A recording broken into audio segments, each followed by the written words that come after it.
mga kailaw, ito po yung tool case. Ito po yung bukasan niya. Madali lang po siyang buksan. Iaangat ko lang po yan.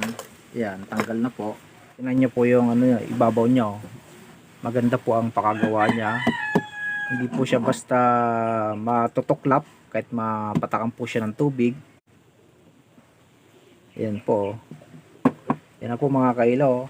Ang laman po niya ay DMX 512. 2 piraso po siya.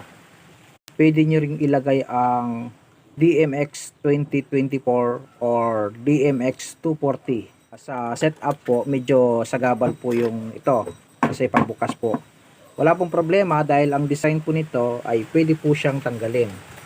Subukan ko po natin tanggalin. Ayan po. Ayan, natatanggal po siya. Pwede pong ilagay ulit ng ganyan. Pwede nyo siyang patungan. Example, laptop o ano pa man. Sa naman, kung gusto niyo naman mag-inquire, ilalagay ko po yung number po nito, yung paggawaan po ng torquis na ganito. Ilalagay ko po siya sa dulo kung ano po yung contact number niya.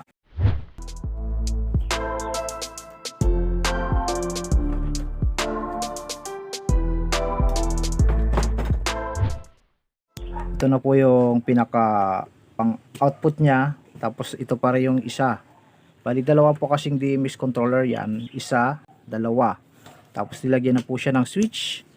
Tapos ang nito, ang maganda po dito, isang saksakan na lang po siya. Gagamitan po siya ng easy plug, yan.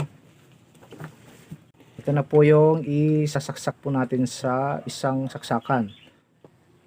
Pag switch na lang tong yung power niya, dito naman po sa side, kung mapapansin nyo po ang forma ng DMX,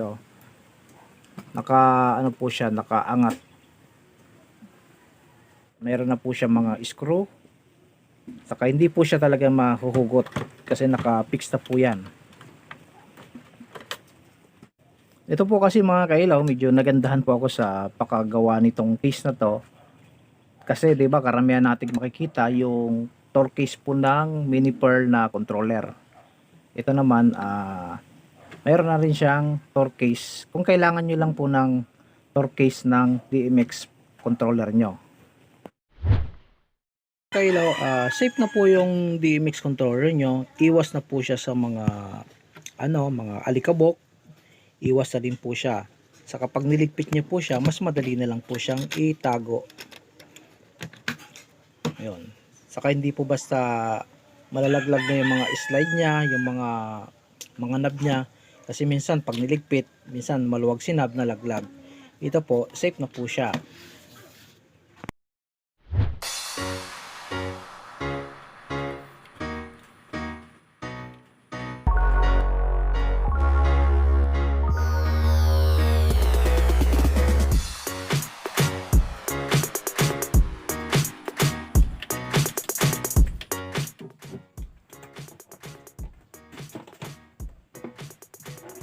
Sa mga gusto pong mag-inquire, ito po yung contact number na pwede nyo pong tawagan at kung magkano din ang price.